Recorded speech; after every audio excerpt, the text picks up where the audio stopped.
Sejam bem-vindos e bem-vindas a mais um encontro aqui na Digital Edu, nas nossas lives diárias, aí enriquecendo todo o conhecimento de vocês.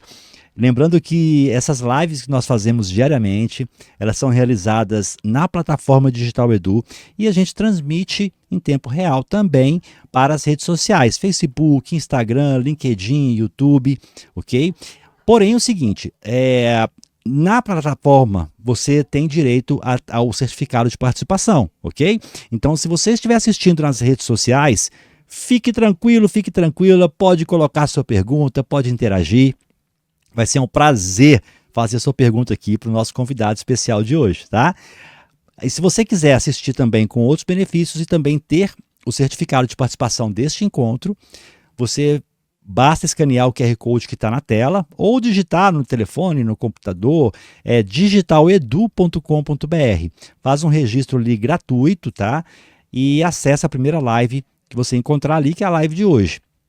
Então, vem para a Digital Edu que no final eu vou explicar como que você emite o certificado. Sai na hora, você já sai da live com o certificado na mão. E estando aqui na Digital Edu, te convido também já a explorar tudo que nós temos aqui de maravilhoso, de conteúdo, de conhecimento, de oportunidades. E em breve teremos muita coisa bacana para liberar para vocês, como a sessão de vagas e comunidade, tá bom? Sem delongas aqui, nosso papo hoje é da ideia ao investimento, o caminho para startups de sucesso com apoio de uma aceleradora. E para bater um papo comigo, eu quero chamar Denis Ferrari. Boa noite, Denis. Boa noite, Wagner. Tudo bem, meu caro? Tudo ótimo, é um prazer ter você aqui com a gente, né? Mais uma edição do nosso programa de inovação e tecnologia aqui na Digital Edu. E quero deixar aberto aqui, Denis, para você dar boa noite para a turma e também falar para a gente quem é Denis Ferrari. Boa noite a todo mundo que está nos ouvindo. Meu nome é Denis Ferrari, eu sou CEO da Aces Inovação. Trabalhar com inovação é ter que se explicar o tempo todo do que a gente faz, né? Mas, na prática, a Aces foi fundada 10 anos atrás com, essencialmente, 3 grandes objetivos, né? A gente apoia startups da ideia ao investimento. Então, a gente tem um programa de aceleração que é referência no estado do Espírito Santo. A gente já apoiou mais de 2.000 projetos e já conseguiu alguns milhões de intermediação de investimento para projetos de empreendedores, né?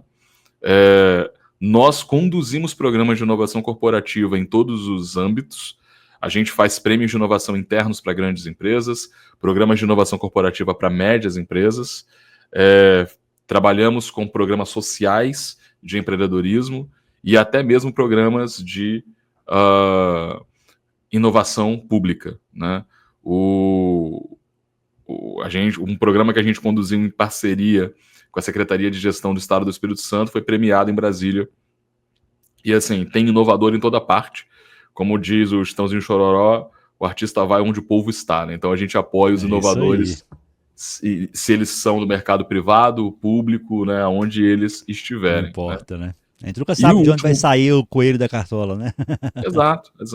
Aonde tiver gente boa, tem gente precisando de ajuda para poder tirar uma ideia do papel. E aí que a gente trabalha, né? E o terceiro ponto que a gente trabalha são projetos originais, produtos que a gente desenvolve e com a mesma metodologia, com o mesmo know-how de validação, e é a parte onde eu tenho dedicado mais o meu tempo hoje em dia. Mas são esses 3 braços que a gente trabalha na Aces. Que maravilha. E aí já deixa a porta aberta, tá, Denis? Para a Aces, caso tenha alguma divulgação de algum trabalho, de alguma ação que vocês forem fazer, como você falou que tem aí também ações sociais para o público, para empreendedorismo, né, dessas pessoas e tudo mais. Tá? Estamos aqui aberto, tá, como canal de comunicação, ok? Legal. Maravilha. E é o seguinte, vamos lá, assim, antes da gente começar, eu gosto de fazer uma pergunta para contextualizar todo o ambiente da nossa conversa, tá? Aí eu queria saber, na sua visão, na visão da Aces, qual o papel das startups nesse cenário atual da economia, da inovação aqui no Brasil? O papel das startups é incomodar o status quo no fim do dia, né? Então, quando você, quando você tem uma empresa tradicional, com uma operação que funciona, lucrativa, você tem muitos estímulos para fazer mais do que você faz. Toda empresa vai criando uma microcultura e vai virando uma cultura, vai se consolidando um estilo de trabalho. E essa cultura, ao mesmo passo que é um ponto forte em alguns aspectos da empresa, limita outros aspectos. E aí entra um ponto. É muito incômodo para a maioria das pessoas questionar o próprio status quo, o status quo da cultura que está inserido. Então, o papel do empreendedor de startup é, sem vícios, enxergando uma oportunidade, criar algo no ambiente de escassez, algo inovador, e que pela inovação ele consiga um espaço no mercado propondo um jeito de fazer, uma forma de vender, uma coisa diferente que a empresa consolidada, devido à sua cultura, devido aos seus dogmas, não vai conseguir propor. Então, e isso move no mercado, né, aquele processo teórico que a gente estuda de destruição criativa, né? Então, o novo vai se testando no mercado e conseguindo o seu espaço e o seu conseguindo o seu espaço ou conseguindo incomodar o mercado, por assim dizer, através de uma solução que muitas vezes, tecnicamente, poderia ser feito por qualquer ator já consolidado no mercado, mas geralmente, culturalmente, o ator tem medo de afundar os próprios barcos, né? Questionar o seu próprio status quo. Então acaba que um novo entrante acaba desenvolvendo isso, né? É lógico que empreender no Brasil não é fácil.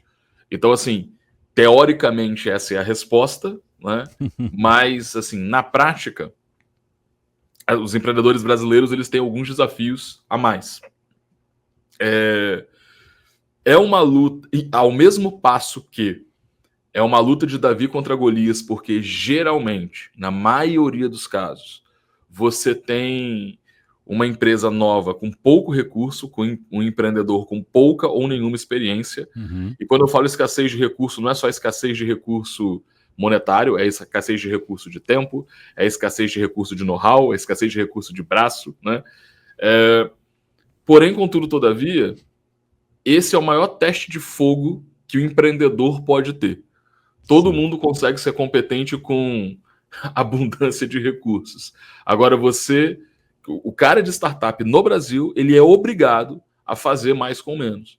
Não tem programador para todo mundo, possivelmente esse empreendedor não vai ter acesso fácil a capital, a não ser que ele seja planejado, que é uma grande exceção na maioria dos empreendedores, ou que ele tenha capital, né, aquele capital inicial ali, que algumas pessoas conseguem ter, né? Friend, family ali, né? Esse cara, ele tem uma luta ali de Davi contra Golias. Então, ele vai estar empreendendo num ambiente de incerteza, num ambiente de escassez, e se ele conseguir se colocar no mercado, ele vai conseguir usar a inovação como um momento de ascensão, como um momento de inclusão ali no mercado. Oh, maravilha, excelente. Abertura fantástica. Assim, eu quero até agradecer aqui ao grande Rafael Boldrini, que eu vi que ele está ao vivo aqui com a gente, por ter nos Abraço, Rafael. por ter nos conectado, né, Denis? E tem trago muitas pessoas como é que fala, de propriedades maravilhosas em vários temas, em várias áreas. Então fica aqui ao vivo a minha gratidão por Rafael Boldrini. E já eu tô convidando ele para vir aqui bater um papo comigo, mas ele tá escorregando pelos dedos todo dia, tá? Sabe, Denis? Mas fica aí a deixa para ele de novo.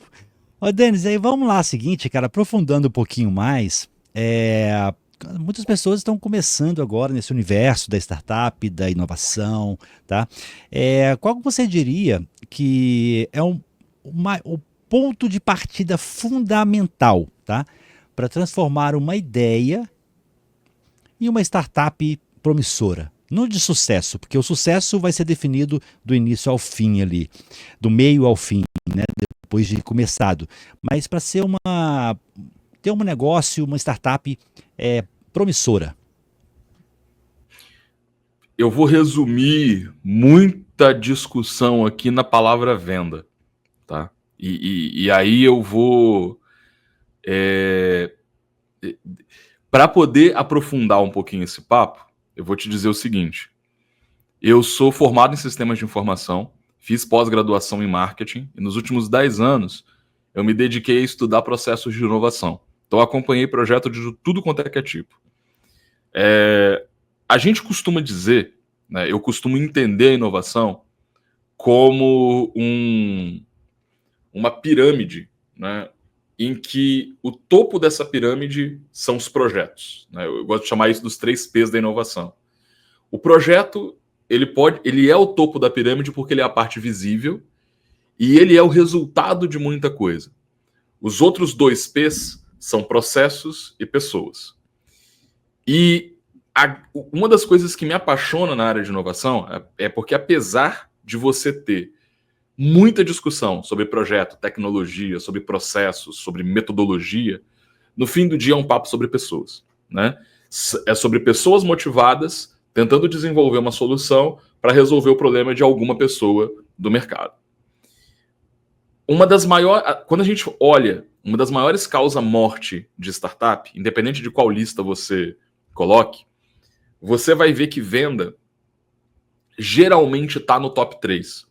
Mesmo que esteja sobre outro nome, seja diagnosticado como uma outra coisa. Do tipo, às vezes por falta de venda, o time não consegue, o time tem briga societária por conta de falta de dinheiro. Tem uma frase que eu gosto muito que agora me faltou o nome de quem fala, mas assim, vendas cura tudo. Se a startup estiver vendendo, você vai ter vários problemas ainda, mas você não vai ter os problemas mais mundanos da história. Sim, quando a Só gente que qual o ponto? só fazer um adendo aqui, quando você fala de venda, tá, o Denis? É só para poder até eu me alinhar aqui com a sua fala e o pessoal também.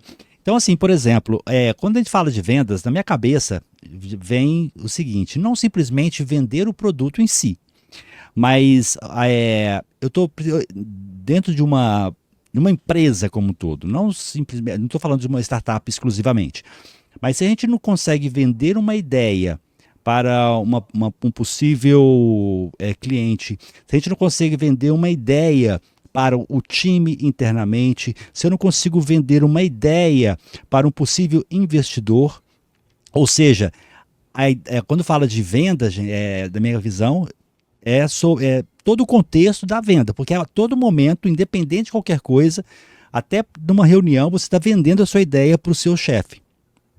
Você tem razão. É nesse sentido de venda que está falando ou é venda especificamente de produto? Não, venda especificamente do produto ou serviço que a sua startup trabalha. E aqui eu vou só fazer uma defesa do ponto, tá? Você está coberto de razão porque a gente vende o tempo todo, né? Isso. O papel do empreendedor o empreendedor ele tem uma visão. Ele não sabe se é realidade ou miragem, tá? E o empreendedor, ele é o único cara que começa a se mover pela fé. Ele vai ter que convencer com o seu trabalho e com o seu resultado as pessoas à sua volta, porque ninguém faz nada relevante sozinho. Então ele vai precisar de todo tipo de apoio. Então você está vendendo você e a ideia o tempo todo. A grande verdade é que as pessoas que te seguem mais pela sua capacidade. Elas estão seguindo mais você do que a ideia. Porque quando a ideia ainda não está dando resultado, quando a ideia ainda está no papel, o que existe de tangível para a tomada de decisão é você, a sua postura, o seu background. Se as pessoas enxergam você à altura do desafio daquilo que você está colocando. Sim. Só que o que eu estou querendo chamar a atenção aqui especificamente para vendas, tá?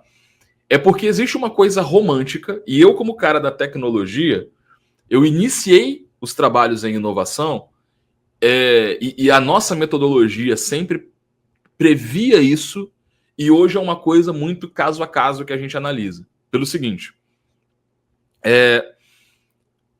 para a gente poder entender se uma startup tem potencial, a gente tem que trabalhar 4 coisas, 4 verificações na base. Então, você tem uma ideia na cabeça, como que eu te orientaria a trabalhar?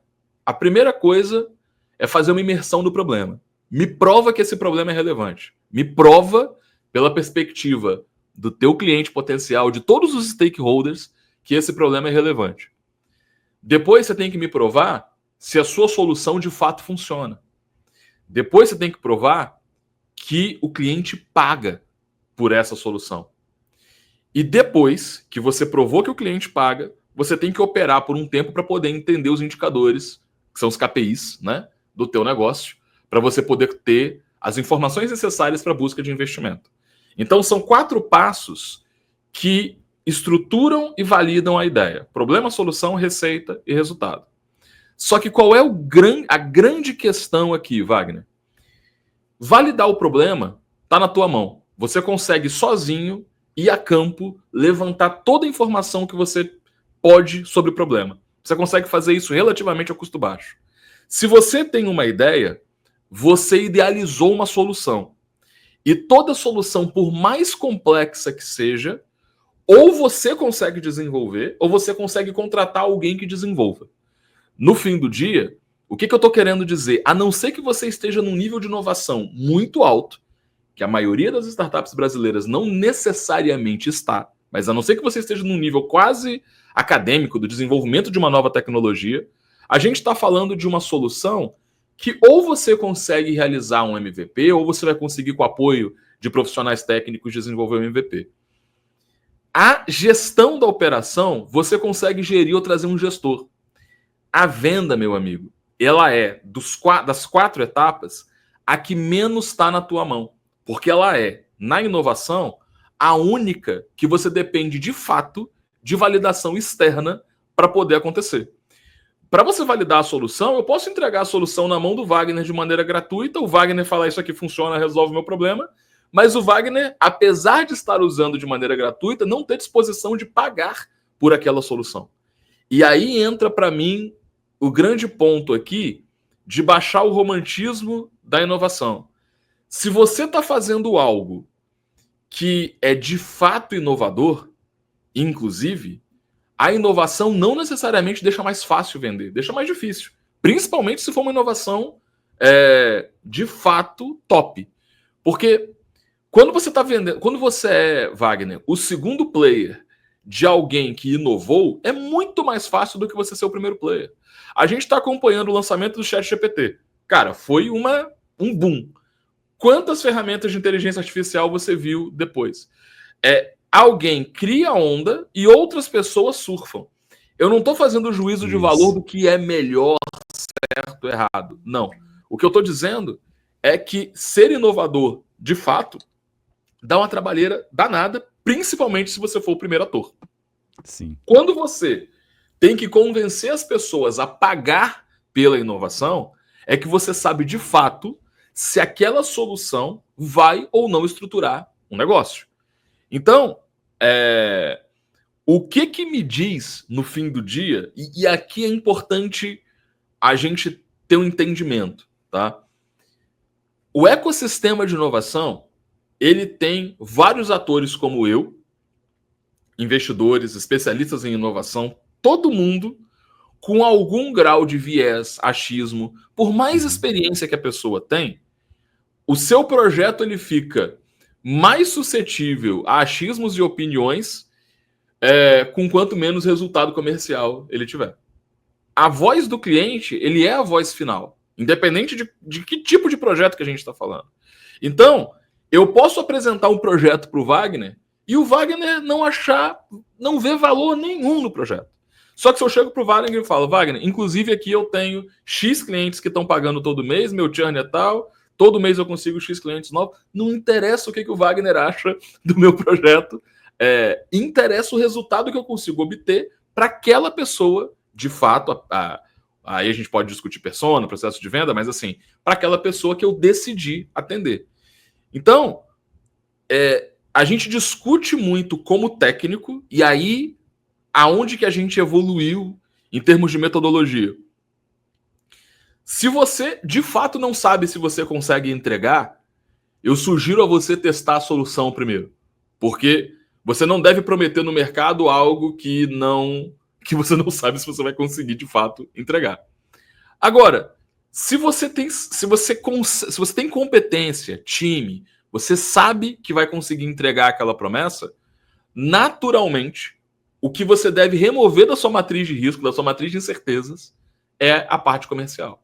E aí, tudo gira mais fácil se você tem resultado comercial num projeto. Então, eu posso... e aí entra assim, a maior quebra de paradigma dos inovadores. A gente faz alguns processos de inovação interno para a empresa, como eu falei no começo, e eles passam justamente pela mesma experiência das startups, que é o seguinte, amigo, você idealizou, você fez pesquisa, você conversou com um monte de gente, você idealizou solução, vamos vender. Ah, mas tá faltando isso, tá faltando aquilo. Cara, me fala alguém que diz que a empresa tá pronta, que o produto tá pronto. Não existe produto pronto na cabeça do empreendedor. A melhor versão vai ser sempre a próxima. Não existe isso, né? Então, assim, a zona de desconforto que você tem que se colocar é lançar mais cedo. E quanto mais cedo você tiver resultado comercial, mais cedo cai por terra os achismos de todo mundo, inclusive os seus. Porque, no fim do dia, você pode achar que seu projeto é maravilhoso e ele não ser. E isso acontece. Uhum. Não tem nada a ver, tá tudo certo. Assim, não tem problema nenhum. Né? Ou você vai pivotar e encontrar um outro caminho no trabalho, ou você vai descobrir que aquele projeto não é tão bom. E aonde que está o maior medo das pessoas? As pessoas guardam aquela ideia como sendo uma ponte para uma vida melhor. E às vezes não fazem o trabalho que deveriam fazer na ideia por medo dessa ponte ruir. Cara, quanto mais cedo você descobrir se esse projeto é uma miragem ou de fato realidade, mais cedo todo mundo desapega, né? Inclusive você, inclusive o seu coração fica mais tranquilo. E com baixo custo. Baixo custo, assim, menor custo, né? Que às vezes não é tão baixo assim. Exato. Então, tem até aquela frase, né, Denis? Eu não sei se ela é bem assim, que a inovação é uma criatividade emitindo nota fiscal. E, assim, serve para startup também. Se a startup não tem uma forma de ter uma captação de clientes depois de um período, ela acaba se tornando inviável, porque independentemente de todo negócio, ele tem que gerir, ele tem que se sustentar. Então, assim, bem interessante a sua fala, ficou bem esclarecedora para muita gente, com certeza, tá? E assim, tem muitos empreendedores, eles acabam, né, deslumbrando pela ideia, minha ideia é maravilhosa e tudo mais, tal. E você falou também um pouquinho sobre validação da ideia, também da importância, né, que eu ia até te perguntar sobre isso, qual a importância de validar a ideia com o mercado antes de investir tempo, recurso. Você acabou respondendo, né? Existem métodos eficazes que você recomendaria para essa validação? Tem alguma forma, uma fórmula mágica não existe, mas uma indicação mesmo do Denis para essa validação? Eu vou fazer um disclaimer aqui, o seguinte. O que a gente busca fazer na validação é a remoção de incertezas do projeto, né? E uma boa validação remove a maior quantidade de incertezas no menor tempo possível. O que difere este processo, o que difere um processo de validação do outro, é o cenário de cada projeto / empreendedor. Vou te dar um exemplo. A gente sempre retarda o início de qualquer desenvolvimento iniciando o processo de validação com pesquisa, que é a coisa mais básica que você pode fazer e é o que todo mundo não tem paciência de fazer. Mas o que eu estou chamando de pesquisa? Não é fazer um formulário e mandar para X pessoas. É você desenhar quais são as incertezas do projeto, entender quem são os stakeholders e conversar cara a cara, no Google Meet, né, numa plataforma digital como a gente está fazendo, para poder fazer uma imersão dentro daquele problema, ignorando o que você sabe ou o que você acha que sabe. Por quê? Qual é o principal princípio da criatividade? É você estar perto do consumidor final, você estar perto do cliente, é você estar perto do usuário, chame como você quiser. Mas o mercado de varejo chama isso de barriga no balcão, né? Então, assim, se você quer criar uma solução que atenda ao outro, conheça o outro. Essa é a primeira coisa. De posse disso, a gente tem muito mais subsídio para poder fazer um teste de solução. E o teste de solução consiste numa pergunta, consiste em remover as hipóteses de comportamento e funcionamento da solução. E aí, qual a questão? Você pode estar desenvolvendo um aplicativo, você pode estar desenvolvendo um produto manufaturado, você pode estar desenvolvendo um serviço, você pode estar desenvolvendo o que for. Não necessariamente as pessoas vão se comportar da maneira como você imaginou, né? Então, assim, quando você desenha uma solução, não importa qual solução seja, ela tem que atingir um resultado que você estimou e os atores envolvidos têm que se comportar de uma maneira levemente prevista. Você está jogando um software na mão do usuário, ele vai usar como você imaginou? Você está fazendo um serviço, o serviço vai ter o resultado e as pessoas vão agir conforme você imaginou? Então, testar a solução é o mais cedo possível você conseguir medir a eficiência da solução e o comportamento das pessoas. Dependendo do tipo de projeto, você tem aqui a figura do MVP. E aonde que entra o maior problema de validação dos projetos? MVP, ele tende a ser de 3 a 5 vezes menor do que os empreendedores entendem por MVP. Então, MVP não é algo que você faz para ser a primeira versão do produto. MVP não é algo que você faz para ser, vamos dizer assim, o MVP ele não tem nem a pretensão de ser durável, tá? O MVP é algo que você faz para poder comprovar as hipóteses de comportamento e de funcionamento. Testou, você pode jogar fora e desenvolver a solução em cima do comportamento colocado. Qual é o problema? Na média, e aqui entra a maior disparidade que existe de mercado, tá? Um MVP de custo baixo, a gente está falando de um MVP aí que vai custar R$1.000, R$2.000, R$3.000 no máximo. Se eu for somar hora homem, desenvolvimento, tudo isso, um MVP não deveria passar disso. Na média do Brasil, e até se você for pegar as correntes de financiamento público que você tem MVPs que custam de 20 a 40 mil. E quer dizer, o que eu estou dizendo na prática? Que as pessoas gastam 10 vezes mais do que deveriam em MVPs. MVP é feito para ser rústico, para simplesmente comprovar as hipóteses e ser barato e rápido. Se MVP não for barato e rápido, ele não é MVP. Ele é primeira versão de produto. Só que qual é o grande problema? Como o comportamento e o coração das pessoas só Deus conhece, você desenvolve MVP nas suas hipóteses, em cima dos seus achismos. E é totalmente natural eu colocar uma solução na mão do Wagner, o Wagner não se comportar exatamente como eu previ, eu ter que ajustar a solução até que eu consiga chegar nesse melhor efeito. Não existe, Wagner, criação. É sempre co-criação. Porque eu jogo a primeira versão para o mundo e todos os feedbacks de cliente, de novo, independente do tipo de solução que eu tenho, vão ser a base para eu poder melhorar e jogar o produto no mercado. Apesar de criatividade ser essencial no processo, a gente não é artista. O artista pode pintar o quadro e tá cagando por o que as pessoas acham ou interpretam do quadro. A gente não. A nossa solução ela tem que entregar o que a gente prometeu para que a gente consiga monetizar essa equação. Então, eu preciso saber se a solução entrega o que eu prometi e se o usuário tem o comportamento, usuários, stakeholders, tem um comportamento dentro do previsto. Que você imaginou.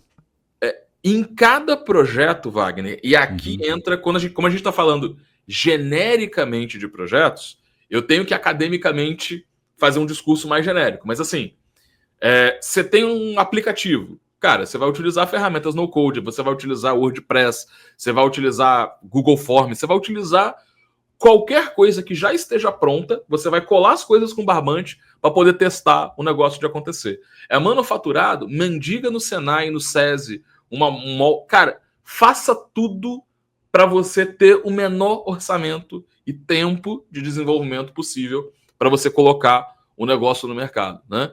Putz, a gente uma vez pegou um projeto que tinha umas validações de brinquedo e tal. Cara, não, mas eu não sei qual material que eu vou usar, tal. Cara, faz essa porra de papelão. Assim, para você poder testar, aí é que entra. O papel da criatividade na inovação é dar as soluções para os microproblemas que vão aparecendo. A criatividade romântica do começo, ela só tá no dia 1. Do dia 1 para frente, a criatividade é só para resolver os microproblemas ou grandes problemas que vão aparecendo. Quando você tem a solução colocada, aí entra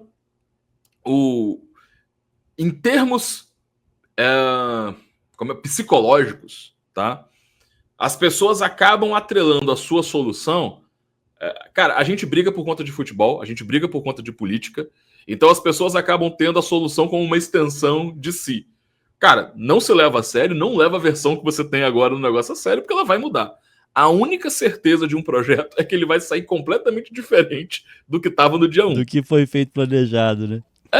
Cara, não se apega. Só que aí entra.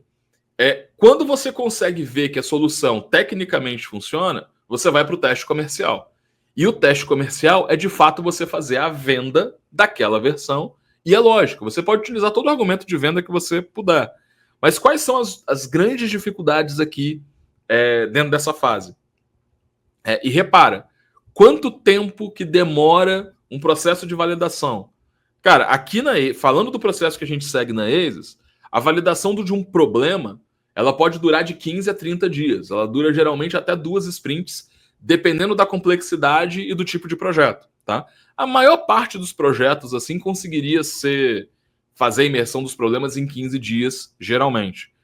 O teste da solução, ele pode levar mais sprints, dependendo do cenário do empreendedor. O empreendedor tem mais recurso ou menos recurso? O empreendedor sabe programar, não sabe programar?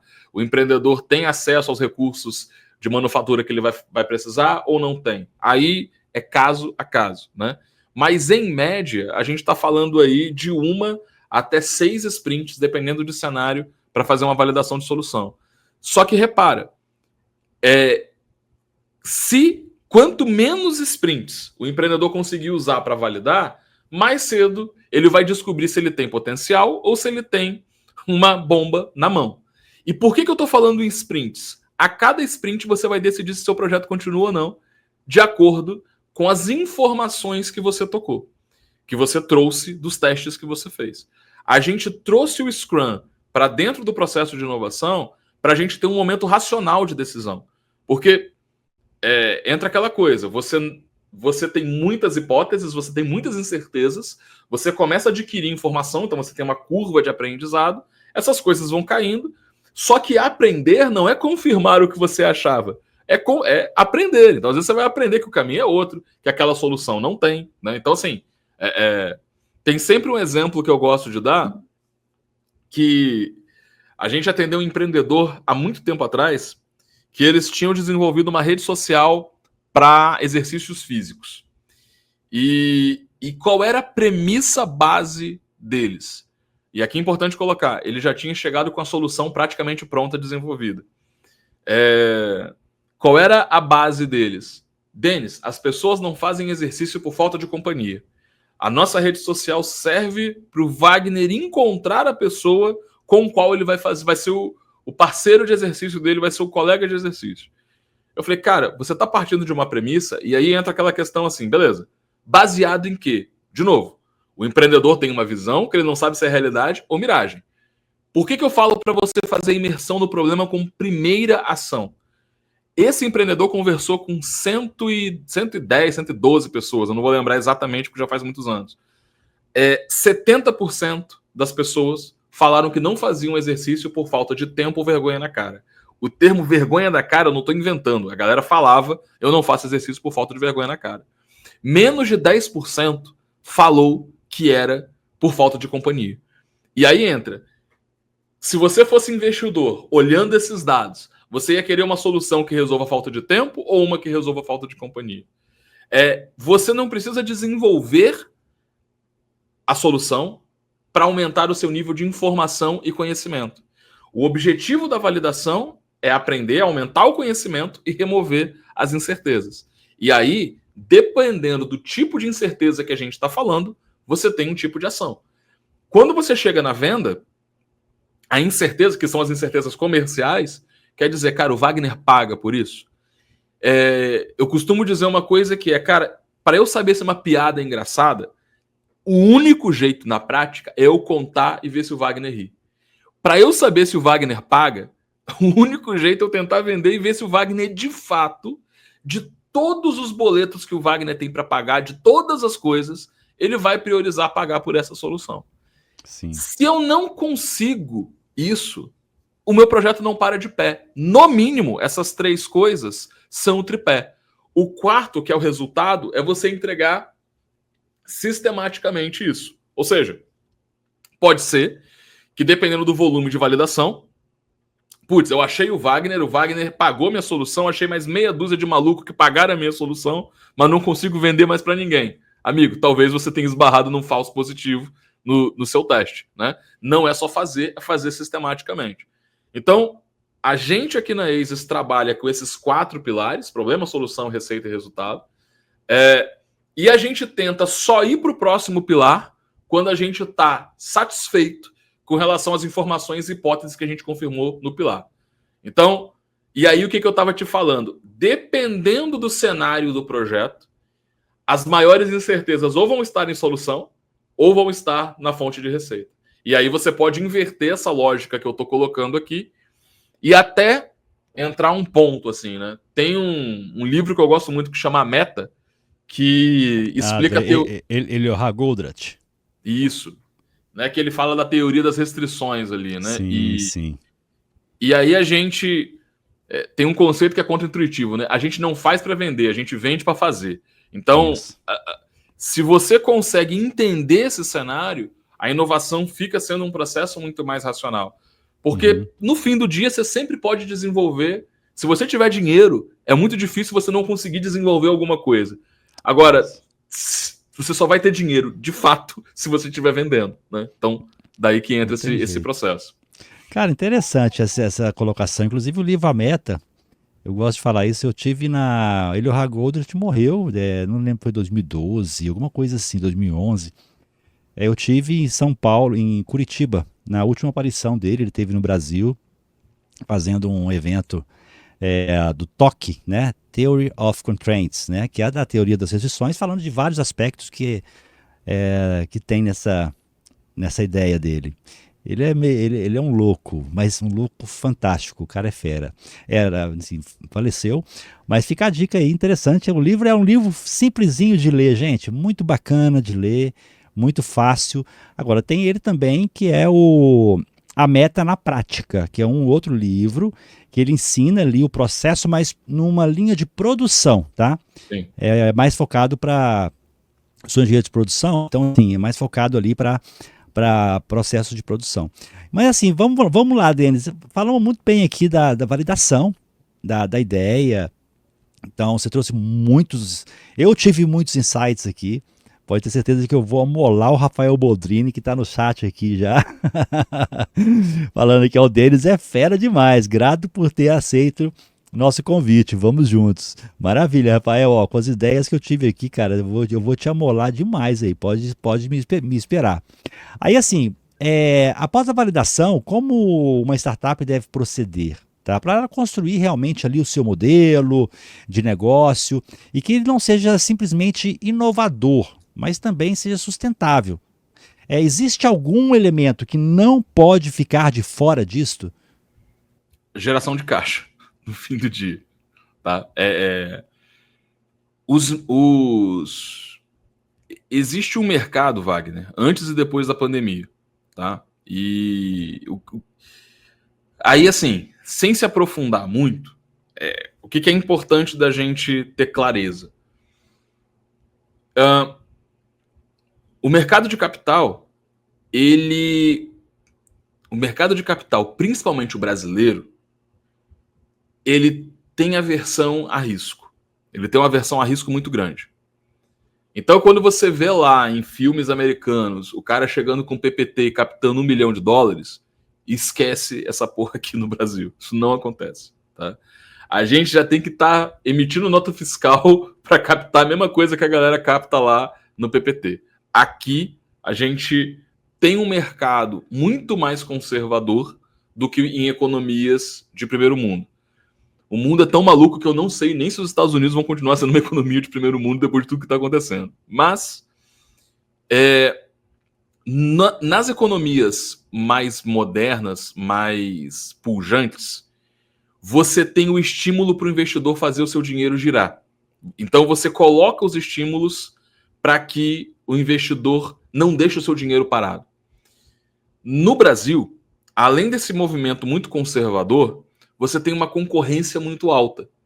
Então, quer dizer, o cara que tem 500 mil para poder investir em projetos, ele vai ser muito bem remunerado se ele investir sem risco até em dívida do Tesouro. Então, assim, você está concorrendo, inclusive, com o governo, com o Estado, né, que financia a sua própria dívida. Por que eu estou dizendo isso? No fim do dia, o teu projeto, ele tem que ser um projetaço e ele tem que conseguir cumprir duas coisas ao mesmo tempo. Ele tem que ser um bom gerador de caixa e ele tem que ser um bom gerador de valor. E a maior complexidade é que essas coisas, elas às vezes são antagônicas dentro de um processo. Vamos lá? O que eu posso fazer para gerar caixa hoje para a startup? Imagina que eu estou desenvolvendo um SaaS da vida aí. Eu posso gerar caixa com treinamento, com consultoria, com serviços gerais. E o SaaS não ser necessariamente o meu foco inicial. O que eu estou dizendo na prática?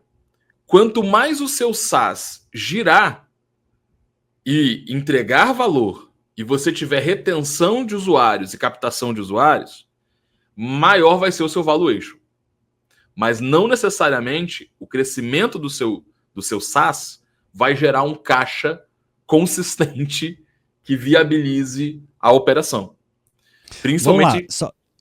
Pode falar. Desculpa, eu posso te interromper em algum momento, Denis? Até para poder, pessoal, a gente escuta muito falar assim, valuation. Uhum. Quem gosta de assistir o Shark Tank Brasil, por exemplo, uma pergunta que mata a galera é: tá, ok, bonitinho, lindão, mas qual que é o seu valuation? Qual que é? Valuation seria o valor da empresa, daquela ideia, naquele certo momento, certo? Só para poder alinhar com as pessoas que estão assistindo aqui. Exatamente. E aí que tá a pegadinha, Wagner. Aí é que tá a grande pegadinha. Como tudo no mercado, o valor de algo depende de você ter à disposição alguém para pagar aquilo que você diz. Você não diz do nada que a tua empresa vale X. Uma coisa que o pessoal briga comigo, mas que vamos aos fatos. No Brasil, você tem 9 técnicas de valuation de negócios que são aplicadas pelas empresas de fusão e aquisição. Se você tem 9 técnicas, é porque você não tem uma que seja a padrão de mercado. Além dessas 9 técnicas, você tem todas as planilhas dos fundos, das empresas de fusão e aquisição, que definiram alguma variação dessas técnicas para poder chegar no racional de valuation. O que a gente defende na Aziz? Que no fim do dia é o quanto que as pessoas tiverem a disponibilidade de pagar pelo teu projeto, é que ele vale. A gente, para você ter uma noção, a gente apresenta o projeto para alguns investidores e pergunta na perspectiva daquele investidor quanto que ele investiria. A partir da média, a gente sabe uma linha base. Ela não é uma linha ótima, no sentido de quem for defender fluxo de caixa descontado vai falar que esse método está errado, quem for defender scorecard vai falar que esse método está errado. Só que no ponto como o meu papel é avaliar quais são os melhores investidores para o negócio, eu tenho que partir da percepção de valor deles. E aqui é que eu quero fazer a divisão. O que constrói valor na empresa tem a ver com a capacidade daquela empresa operar sem necessariamente o time fundador. Então, é por isso que você vê SaaS, software como serviço, como sendo grandes ativos, porque, na teoria, o fundador daquela empresa não é necessário para entrega de valor. Se eu vendo um software para o Wagner, eu posso estar acomodado aqui que o software é que entrega valor para o Wagner. Então é uma empresa mais fácil de trocar de mãos. Uma empresa de serviço, por mais que fature alto, depende de pessoas específicas para poder fazer a entrega de qualidade. E aí é muito difícil você vender uma empresa de serviços a um valuation alto, porque o risco de quem está comprando é não ter as pessoas-chave para a execução daquele serviço. Ou seja, o software ele migra muito mais fácil entre aquisições do que pessoas. É natural, quando uma empresa é comprada, você ter em alguma parte demissões, pessoas que vão cumprir um rito ali e vão sair depois de um tempo. E o maior risco de quem está comprando uma empresa é entender se ela vai funcionar sem aquelas pessoas que ali estão. O que eu estava querendo dizer aqui? Pela perspectiva do investidor, a startup ela tem que ter múltiplas fontes de receita, múltiplas estratégias que fazem a composição do seu caixa. Então, beleza, você gastou em marketing, você é um cara muito eficiente. O seu cliente já comprou o software. Tem como você fazer ele comprar uma versão mais cara do software? Tem como fazer ele comprar uma funcionalidade específica que não é para todo mundo, mas que vai fazer sentido para ele? A tua meta é de faturamento, ela não é a meta necessariamente de venda de usuários. E aí o que eu estou querendo chamar atenção para isso? Que você tem que ter muitas estratégias de geração de faturamento, porque quanto mais você tiver com consolidado, testado, maior é a chance do seu projeto não passar fome no tempo. Porque uma empresa que consegue gerar caixa tem uma maior consistência de crescimento e é percebida como um risco menor. Qual é o delta aí? Nem sempre o que você faz para gerar caixa gera valor, e nem sempre o que você faz para gerar valor gera caixa imediatamente.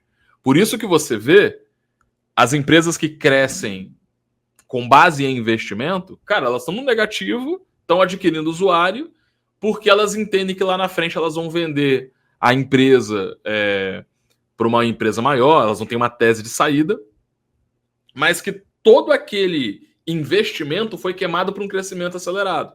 Beleza. Em algum momento as empresas precisam pagar as contas, e aí, assim, o empreendedor ele tem que fazer o salto para empresário para poder entender que aquela parte romântica do tem um software aqui, nenhuma inovação se vende sozinho, e nenhuma solução, o que torna uma empresa saudável não necessariamente é a corrida por ser um unicórnio, como as pessoas colocam. Quanto maior for a sua habilidade de gerar caixa, menor o risco. E aí você equilibra essas duas coisas. Cara, que maravilha. Como eu falei, né, gente, assim, eu sou privilegiado aqui nesses programas, porque é o que eu mais aprendo, quem mais aprende aqui sou eu, porque é só insight bacana, só ideias interessantes, só coisas fantásticas. E assim, eu tenho certeza que muitas pessoas ficam se perguntando, né? Você já falou também durante o nosso bate-papo aqui, porque eu preparo aqui algumas perguntas e eu vou verificando com relação a isso. Você falou dos momentos de investimento, não o momento exato ali, mas assim, relacionado à captação de investimento. Existe na trajetória de uma startup o momento certo para ela começar a buscar investimento externo. Até então, foi um investimento próprio. A pessoa ela está ali, tem muitas pessoas que têm um trabalho, por exemplo, e vão desenvolvendo alguma coisa própria ali no seu dia a dia em paralelo e financiando aquilo com o seu dinheiro, com a reserva que ela tem. Depois de um certo ponto que ela viu que viabilizou, ela pede demissão, vai para o empreendedorismo e tudo mais. O ideal é ser depois da validação e depois começar a gerar receita, né? Mas assim, qual é o momento da startup falar assim, opa, agora eu vou para o mercado, eu vou buscar um financiamento de investidores anjo, começar a pegar receita do governo, investimentos do governo. Qual o momento, Denis? E se puder falar os tipos de investimento que tem, não precisa explicar cada um deles, não. Porque aí a gente vai prolongar demais, né? Vamos lá, eu vou tentar responder assim. A gente tem... O Brasil, ele é levemente diferente, mas o que a gente diz? A gente tem rodadas de investimento, tá? Quantas rodadas você tem? Vai depender muito da sua competência e do cenário que você está, do mercado que você está, do tipo de projeto que você tem. Mas vamos fazer uma linha mestra aqui. O que se chama no Brasil de investimento anjo, ele está na casa ali de você fazer uma captação de 100 a 300 mil reais, mais ou menos. O ideal é você fazer uma diluição, ceder por esse investimento, na média, 10%. Tá? O que faz com que, numa conta de padeiro muito básica aqui, o teu projeto tenha que estar valendo na casa de 3 milhões, para que, por 10%, você consiga ter 300 mil de captação ali. Eu estou fazendo uma conta de padeiro só para fins didáticos, tá? A conta real é mais complexa do que isso. Quando que você sabe que o seu projeto está valendo 3 milhões, 4 milhões? Como eu falei anteriormente, você pode ter o racional que for para poder fazer esse cálculo. Na prática, para mim, o que mais funciona é você verificar como que o mercado está te precificando.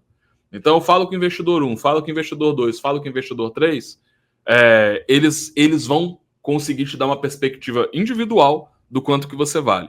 E aí cada investidor vai ter às vezes um método de cálculo. Porém, a média do valuation, ela te ensina muita coisa. E os extremos também te ensinam muita coisa. Às vezes, aquele investidor que está falando que você não vale nada, ele viu uma ameaça ou uma fraqueza que mais ninguém viu. Por isso que ele jogou o valuation lá para baixo. E aquele cara que fala que o teu projeto está lá em cima, às vezes ele está vendo uma oportunidade que nem você está vendo, né?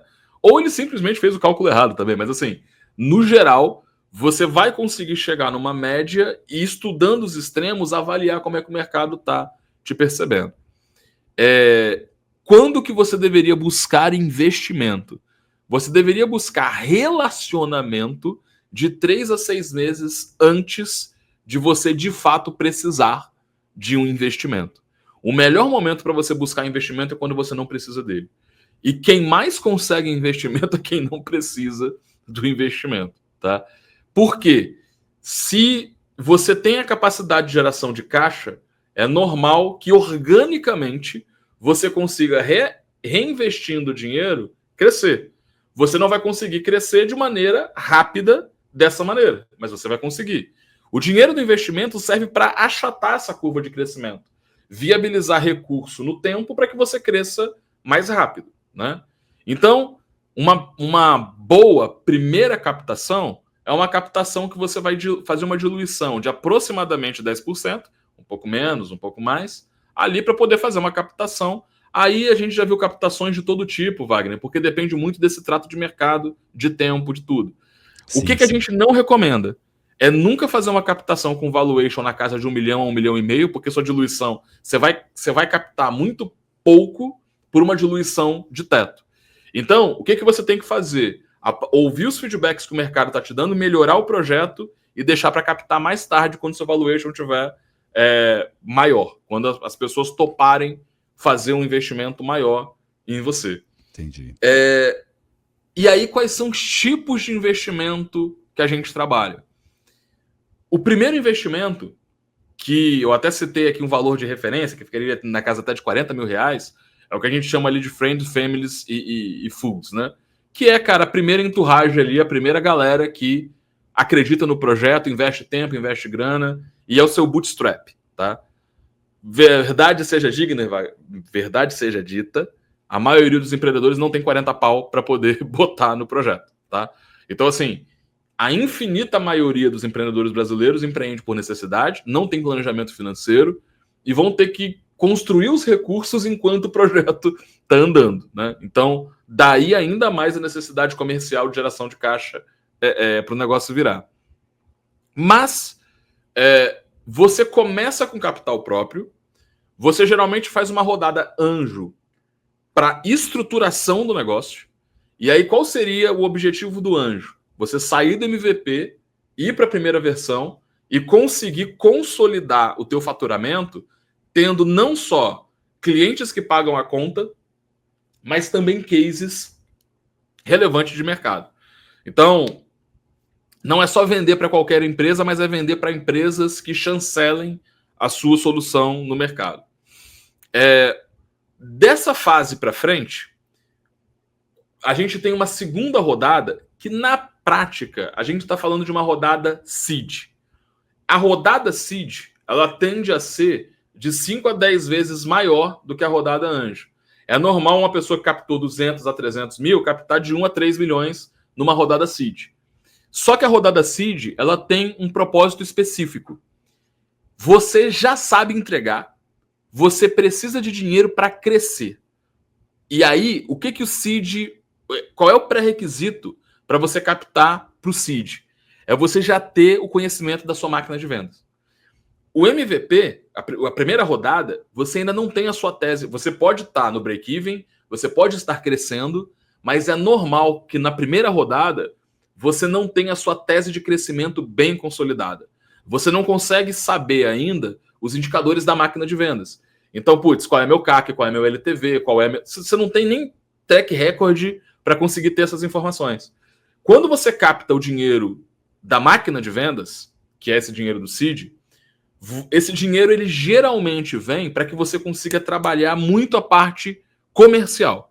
Então, uma parte desse dinheiro vai para marketing e vendas e fazer o desenvolvimento necessário para que essas vendas aconteçam, tá?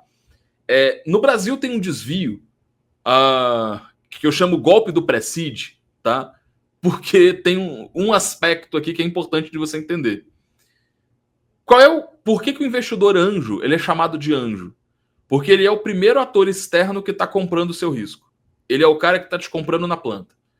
O investidor anjo, se tudo der certo, ele vai ser o cara com o maior multiplicador. Ele botou dinheiro, mas ele vai ter o patrimônio dele multiplicado muito mais rápido se tudo der certo. Ele compra mais barato. Mas com risco maior. Porque ele está comprando primeiro. Porque ele está comprando muito na planta. Sim. O cara que vem no seed, ele está comprando um risco muito menor do que do anjo. Porque o empreendedor já está melhor, o time está mais formado, a solução está definida, você já tem os clientes os clientes que validam o mercado, você já tem a sua tese de crescimento. Então, assim, o seed, você pode gostar ou não de um projeto, mas ele já é o que eu chamo de ativo óbvio. Você não precisa estar vendo além do alcance para ver que aquele projeto tem potencial. É só você olhar os números. Você tem dados para poder olhar. O que acontece entre o anjo e o seed? É normal que, por problema de gestão, você falte gasolina para você chegar na próxima etapa, né? E aí é normal que tenham captações aqui de valor menor do que seria do seed e de uma diluição, às vezes, tão grande ou quase a que você teria. Então, essa galera está comprando menos risco do que do seed, ele está comprando mais na planta, tá? Mas ele está apostando, ele ainda está apostando na estruturação, porque a empresa aqui, ela andou de lado, tá? Então, quando você tem o resultado da startup, ela não está num gráfico crescente, ela começou a andar de lado por alguma razão. Pode ser tecnologia, pode ser falta de experiência, pode ser qualquer coisa. Na prática, Wagner, eu falo golpe do pré-seed porque ele paga mais barato do que o seed vai pagar, geralmente, né? Ele capta mais cedo. Sim. E em cada rodada dessa, o time fundador, o empreendedor e as pessoas ali que cofundaram o negócio vão se diluindo, vão abrindo espaço para que o investidor vá entrando. Qual é o grande segredo? É você conseguir se diluir o mínimo possível ao longo das rodadas, né? Então, apesar de não ser uma ciência exata, e eu estou colocando essas rodadas aqui como sendo as rodadas ainda de maior risco. Quando você chega para a Série A, para a Série B, o que você vem a chamar de Série A, Série B no Brasil, você já tem negociações muito com valores muito diferentes. Depende de quem compra, depende por que compra. Mas a gente já está falando de cifras muito maiores do que você teria nessas duas rodadas, Anjo e Seed. Sim. E geralmente no Brasil, você tem vários casos ali de exits que começam ou na Série A ou na Série B, né, dessas rodadas. Né? Esses quatro estágios aqui que eu estou falando, eles podem durar de 7 a 10 anos de desenvolvimento. Não é algo óbvio de se fazer. Tá? Não é algo óbvio. A maioria dos empreendedores vai errar no meio aqui. A gente empreende escrevendo a caneta, então não é uma coisa que, assim... E você... Tudo que é importante na vida, você aprende fazendo, né? É paternidade, é casamento, e ser empresário é mais ou menos a mesma coisa. Você estuda e morre burro. Você não vai... Você vai aprender à medida dos estímulos que você vai ter, dos desafios que você vai ter. E aí entra o ponto, assim. Eu não faço juízo de valor de certo ou errado, só que quanto mais você se diluir, inclusive, maior é o risco dentro da cadeia. Por quê? O empreendedor ele vai começar com a maior parte do equity, que é o percentual da empresa que ele fundou. À medida que ele vai cedendo pedaços para que pessoas entrem, ele vai tendo a sensação de que o negócio não é mais dele, que ele está trabalhando para os outros. Isso. E aí o que acontece? O mercado de capital entende isso como um risco, como a elevação do risco da fusão. Lembra que eu falei que a coisa mais difícil é você manter os talentos dentro da empresa quando você faz aquisição? Cara, o talento mor é o fundador, é as pessoas críticas ali. Então, dentro disso,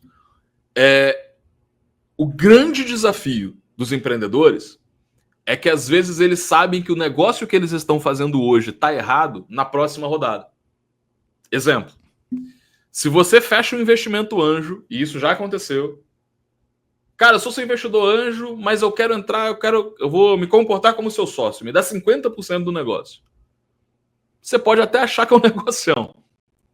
O investidor, que não seria um investidor profissional, porque investidor profissional não faz isso, mas assim, você foi lá e cedeu 50% do negócio. Você não vai captar seed. É simples assim. Por quê? Porque você já vai ter se diluído ao extremo, isso aumenta o risco, e vale lembrar que quem tem o dinheiro na mão, ele não está esperando o seu projeto. Ele tem à disposição várias oportunidades aqui, que ele vai tentar ter o maior ganho possível com o menor risco possível. Tudo que você puder fazer para reduzir o risco, você deve fazer. Inclusive evitar diluição ao extremo. Aí você vai falar, não, mas eu garanto que eu vou ficar. Amigo, você não pode garantir nada na vida, no fim do dia, do comportamento humano, nem do seu comportamento. A sua cabeça vai ser completamente diferente daqui a 3, 5 anos. A chance de você estar de saco cheio é muito alta. Então, assim, quanto menos você se diluir, maior é a chance das próximas rodadas serem bem sucedidas. Né? Aí, Wagner, assim, não é... O mercado de capital, ele é o que a gente vê como sendo... Investimento não é a salvação da lavoura. Tá? Investimento, você tem mais responsabilidade, você está lidando com dinheiro que não é seu, a pressão ela só aumenta. Você não resolve o problema com o investimento, você ganha tempo com o investimento. Você ganha tempo, você ganha responsabilidade.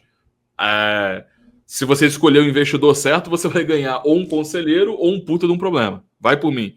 Já tive investidores que foram excelentes, já tive investidores que, pelo amor de Deus, só deu trabalho.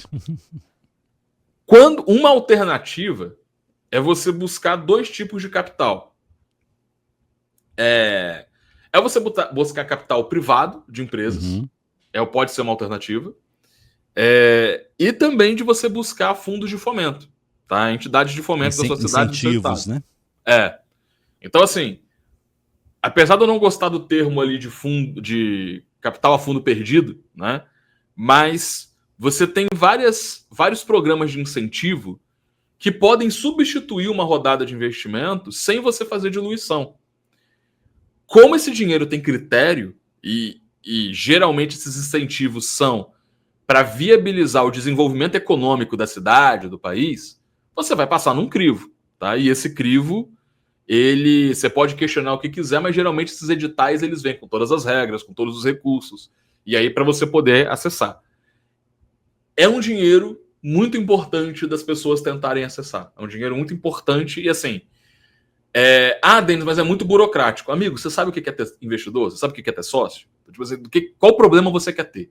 Não tem uma vida sem problema. Você só escolhe o problema que você quer ter. Então, dependendo do que for, você reduz a pressão sobre a necessidade de capital privado dentro da equação. Você se dilui menos.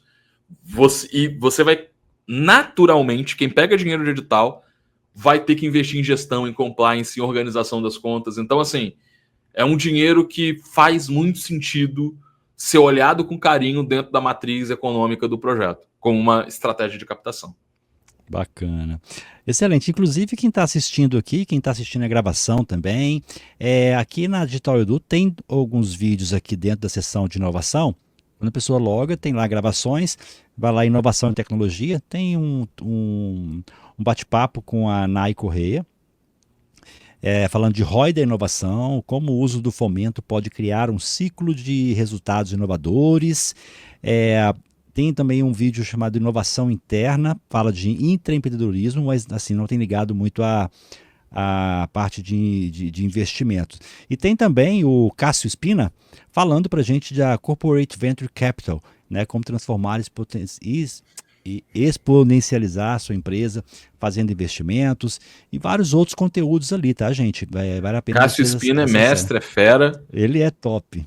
Ano passado eu ganhei o prêmio de Startup Hunter na Anjos do Brasil.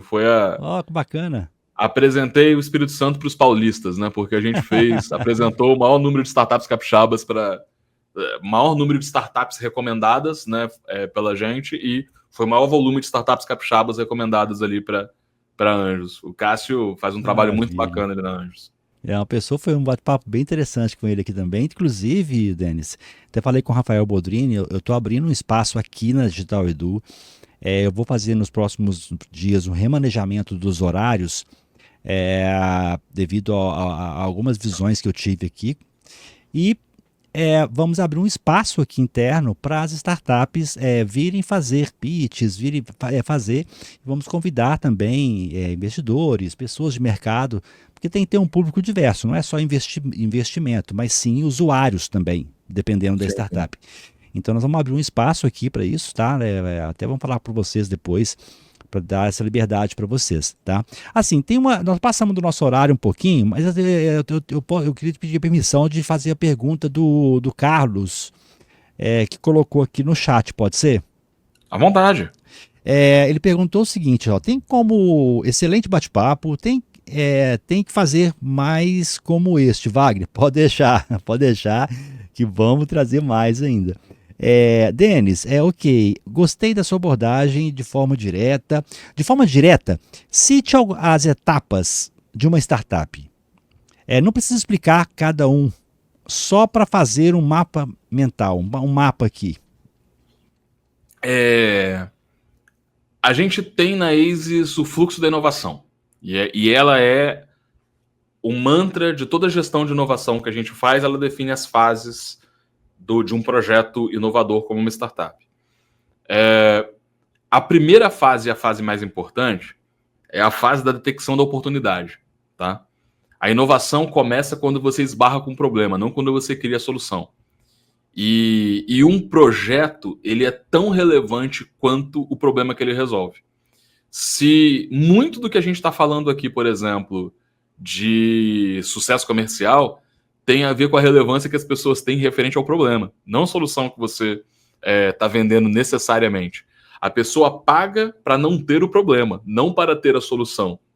São duas coisas levemente diferentes. A primeira fase está a detecção da oportunidade. A segunda fase é a fase da ideia, que a gente chama. E a fase da ideia é todo o trabalho criativo que você faz para poder conceituar o projeto, tá? O mínimo que a gente espera é que você consiga discriminar os problemas, como funciona a solução, o que você imagina serem as fontes de receita e os resultados que você vai trabalhar. Essas 4 informações, dentro da nossa metodologia, é o quadro da ideia, tá? A fase da ideia, ela é a fase criativa, tá? E a fase criativa, ela é a fase que todo mundo gosta de ficar, mas ela tem método e você passa por ela, né? Eu falo que você passa por ela, mas eu também poderia defender que você vai para validação, volta para a ideia, vai para validação, volta para a ideia. Aí vai da sua corrente filosófica. Mas você detecta a oportunidade, cria a ideia, conceitua a ideia e você vai para a validação. O trabalho do inovador, o que diferencia um inovador do criativo é a validação. E a validação, ela tende a ser, das 3 etapas iniciais, a maior etapa. A etapa em que você vai ficar mais tempo, caso o seu projeto seja bom. Se o seu projeto for ruim, você sai dela muito cedo. Agora, se o seu projeto for bom, você vai passando pelos estágios de validação e vai ficando. Depois da etapa de validação, você tem a etapa de investimento, que é você usar os dados obtidos em validação para organizar o projeto para a cadeia de investimento, tá? Essa fase de investimento, ela é a fase que geralmente termina, entre aspas, quando você assina o contrato de investimento. Só que tem toda uma questão. A etapa de investimento é a etapa que, uma vez que a ideia é validada, você não recebe investimento na ideia, você recebe investimento na empresa. E a etapa de investimento serve para você poder organizar, com base na validação da ideia, a empresa que você vai estruturar e fazer minimamente um planejamento de utilização do dinheiro. Então, é normal que planejamento estratégico e startup, ele não é muito perene, tá? As coisas mudam levemente, mudam rapidamente. Mas é normal, para que você consiga fazer uma captação, você no mínimo consiga dizer como que você vai usar o dinheiro. E aí você pode fazer um planejamento estratégico mais moderno, old school. Eu gosto muito de trabalhar com o BSC, basicamente para definir as prioridades da empresa que vai estruturar aquela solução no mercado.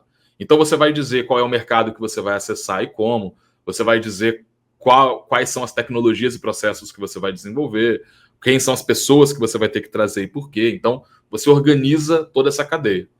Conseguindo investimento, você cai para o desenvolvimento. O desenvolvimento tem a ver com a utilização do recurso. Então, é basicamente a gestão de desenvolvimento das áreas. Uma empresa, ela é composta por 6 grandes blocos: marca, marketing, vendas, administrativo, operacional e time. Então, você fazer o desenvolvimento é você conseguir estruturar esses 6 blocos para que você tenha uma empresa consolidada ao final.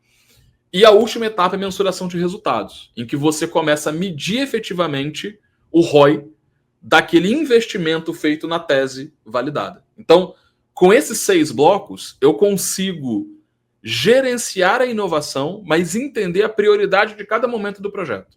Então, estou na fase de oportunidade, tenho que saber tudo sobre o problema. Estou na fase da ideia, vou desenhar a melhor ideia que eu puder, junto com meus brothers, eu vou buscar referência, vou fazer tudo para o trabalho criativo. Validação, saio do laboratório e vou a campo. Testei, o negócio está estruturado, com os dados de mercado eu vou buscar investimento. Consegui investimento, com base na tese desse investimento, eu vou desenvolver a empresa.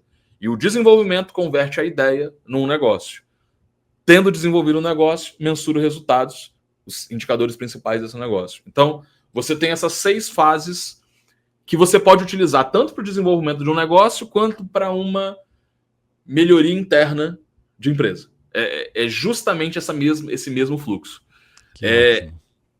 Academicamente falando, tem mais fases, mas assim, o que a gente entendeu que simplifica e organiza a cadeia são esses 6 fluxos, tá? Desculpa, esse fluxo de 6 etapas.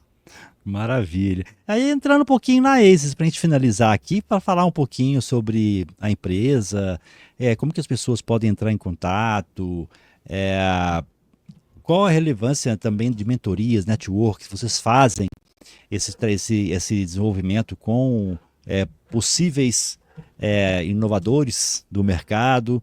Fala um pouquinho pra gente sobre as iniciativas de vocês, ô Denis. E como entrar em Eu vou pedir contato que também, vocês. lógico, né? Aham. Eu vou pedir que vocês sigam a gente no LinkedIn, no Instagram, Aces Inovação. Vocês vão conseguir achar nossas redes. A gente produz conteúdo diário lá, tem muito conteúdo sobre inovação. Opa, vou pegar aqui Tá? agora. E eu queria deixar um convite objetivo para um produto que a gente está desenvolvendo, chamado Pronto para o Digital. O que é o Pronto para o Digital? A gente desenvolveu uma escola de automação de processos através do método que a gente está chamando de método PDD. A gente mostra como que qualquer processo pode ser mais digital usando as ferramentas certas, inteligência artificial e ferramentas no-code. E aí, por que eu faço esse convite? Se vocês entrarem no prontopodigital.com.br, vocês podem se inscrever no próximo evento que a gente vai fazer ao vivo. Lá no site tem todas as informações. Mas se você quer entender como desenvolver o seu MVP, como automatizar o processo que você toca todo dia, ou como que a sua empresa poderia ser mais digital, acessa lá que a gente vai fazer uma live gratuita para poder te explicar essa metodologia de transformação digital.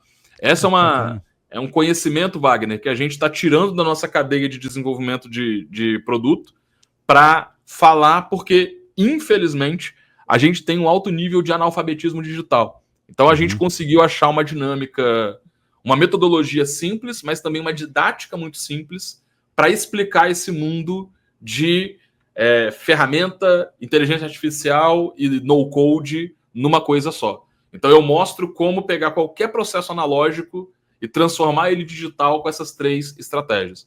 E todo mundo sai de lá sabendo digitalizar alguma parte do processo, tá? Os feedbacks estão muito legais. Então vamos lá. Ele vai entrar onde para poder participar dessa live? Pronto para o digital, prontoparaodigital.com.br. Você vai cair no site que tem a data do próximo evento, formulário de inscrição, se inscreve lá e participa com a gente do próximo evento. Eu só não vou escrever agora porque eu tô acabando a live aqui, mas eu já queria preencher isso aqui. Show de bola. Opa, 19h30 dá para eu aproveitar, hein? Dia 24. Isso. Dá para aproveitar pelo menos uma grande parte aqui, porque eu tenho live todos os dias, tem que ver se coloca um âncora aqui no meu lugar. Quem participa, manda um representante lá, mas eu me comprometo a mandar a gravação para você depois, Wagner. Ah, maravilha. Coloquei no chat para a turma, tá, gente? Ó, vou colocar aqui também. Pessoal que vai ler das redes sociais, a gente não. O nosso foco é lá no site oficial, mas deixa eu colocar aqui também, que aí vai pro YouTube, o pessoal que vai assistir a gravação por lá também tem acesso a esse link. Ô, Denis, cara, só tenho a agradecer, tá?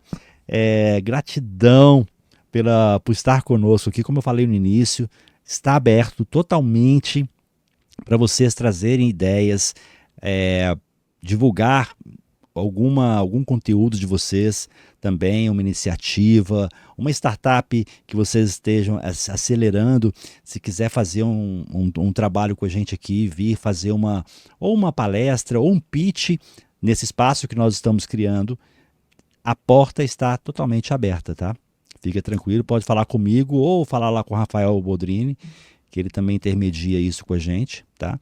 E é isso, cara. Eu quero deixar aberto aqui para você fazer as considerações finais e despedir dessa turma maravilhosa que está com a gente aqui ao vivo na Digital Edu e para quem está aí nas redes sociais assistindo as gravações. Wagner, agradecer o espaço, agradecer o convite a você e ao Rafael. Conta comigo, se vocês precisarem. Peço desculpas que eu falo muito e não respiro, tá? Mas assim, a gente fala do que a gente gosta, a gente se empolga, né? Então, mas conta comigo aí para o que vocês precisarem e o que eu puder ajudar, tá? Estamos à disposição, beleza? Conhecimento serve para ser compartilhado no fim do dia. Isso aí, disse tudo, Denis. Maravilha, meu amigo. Bom descanso para você. Excelente resto de semana e nos encontraremos nas próximas aí, com certeza. Grande abraço. Okay? Um abraço, Denis.